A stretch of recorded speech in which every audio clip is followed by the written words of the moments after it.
Të katër ekipet kanë synim të paraqisin një rregull në bazë të një parashtrim në bazë të rregullës 130. Së bashku në diskutimet me ekipet e mbrojtjes, duke pasur parasysh vëllimin e materialit si provë që janë paraqitur nga ZPS-ja, qëndrimi ynë është se do të na duhen 14 ditë nga data e vendimit të fundit të trupit gjykues, lidhur me provat e paraqitura nga prokuroria.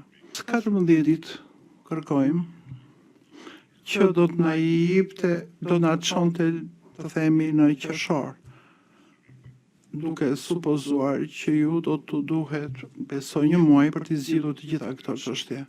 Nëse ju do të jepni më herët, mendojmë që parashtrimi ynë do të ishte nga mesi i qershorit. Mesi i qershorit ishte koha kur duhet të paraqitim parashtrimin tonë. Neve nuk e quajmë zgjatje por shtyrje të afatit, sepse në kohën që i bëm parashtrimet, nuk e dinim që kishte kaq shumë material. Duke marrë parasysh faktin që do të paraqisim parashtrim së bashku të gjithë, propozojmë të jetë 20.000 fjalë. Secili nga ne do të ka të drejtë të paraqisë 6.000 fjalë, kështu që do të ishte më 4.000 fjalë më pak nga ç'na takon.